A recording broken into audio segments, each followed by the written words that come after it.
Stephen Miller was on your show on Sunday, and he came out guns blazing. I want to show, for those who missed it, and first of all, I feel bad for anyone who missed it, but let's just show a bit of a supercut of the highlights of your interview with Stephen Miller, and then I have some questions. Okay. Why don't you just give me 3 minutes to tell you the truth about Donald Trump that I know, and then all of our campaign staff know? Because it's my show and I don't want to do that. So This isn't a courtroom, and I have a right to speak. Settle down. Settle down. Calm down. Jake. I have a question for you about issues. I would be with the president on a campaign plane with a rally in 20 minutes, and he would be able to You've already made come this up point, Stephen. a self-made billionaire, revolutionize reality TV, and tap into something magical that's happening in the hearts of this country.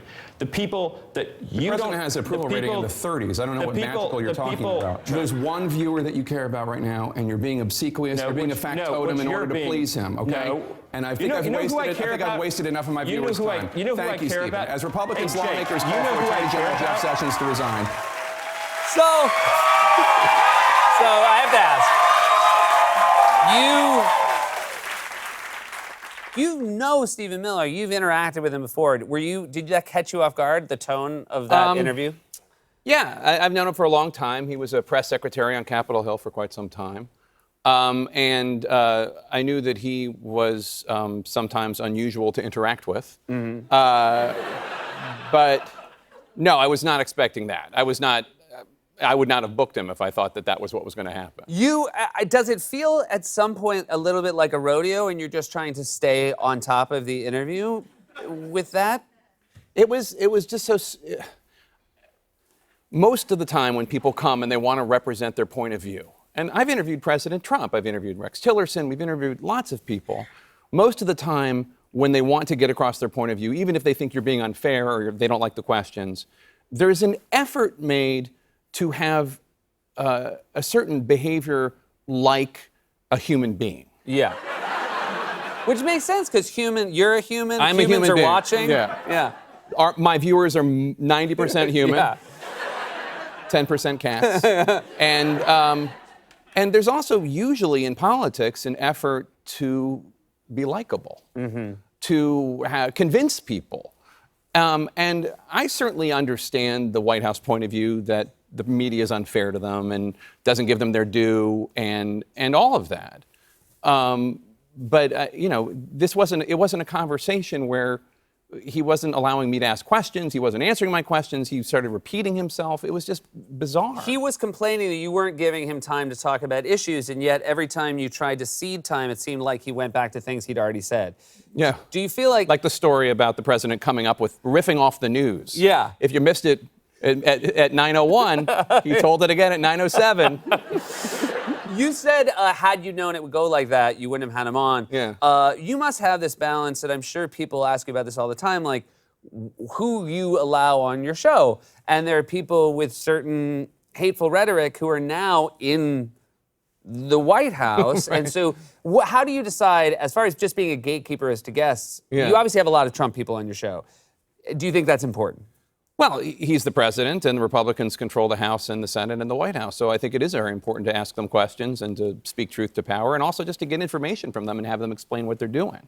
The way it works normally is you have a Sunday show or even a weekday show, and you ask the White House, we would like this guest or we would like that guest. And on Sunday, it's really just who are you putting out this Sunday? Mm-hmm. This is how it was during Clinton, Bush, Obama, Trump. And they tell you who they're offering. That Sunday, they were offering Nikki Haley and CIA Director Pompeo and Stephen Miller. And I wanted Nikki Haley or CIA Director Pompeo. Yeah. But we got Miller, and look, I'm happy with. The big news was the Michael Wolff book. Yeah. Which the White House cooperated with. Otherwise, I don't think it would get a quarter as much attention. Mm-hmm. The falling out between President Trump and Steve Bannon, and Steve Bannon was responsible for getting Stephen Miller on the campaign. They did used to work closely together. And immigration. Those were three big issues, and Stephen Miller, could talk to all three of them. So we booked him. He called Steve Bannon grotesque a few times during your interview. He came back to that point. Steve Bannon obviously has fallen out of favor with the White House, and the knives are out for him, despite the fact that he was a guy who also seemed to have knives out quite a bit.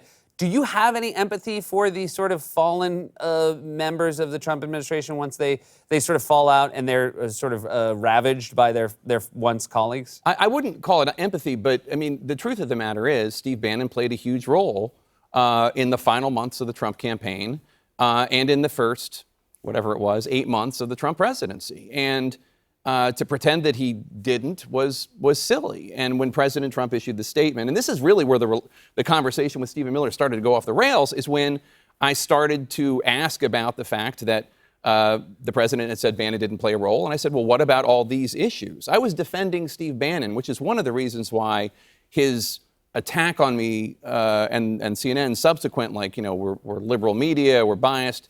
I was defending Steve Bannon. That's you liberal. lefty. you bleeding heart lefty. You did say he was talking to an audience of one, and very quickly after Donald Trump tweeted, I felt like brought truth to the statement and said, Jake Tapper of Fake News just got destroyed. This interview with Stephen Miller of the Trump administration. Watch the hatred and unfairness of the CNN flunky. I'm sorry about that.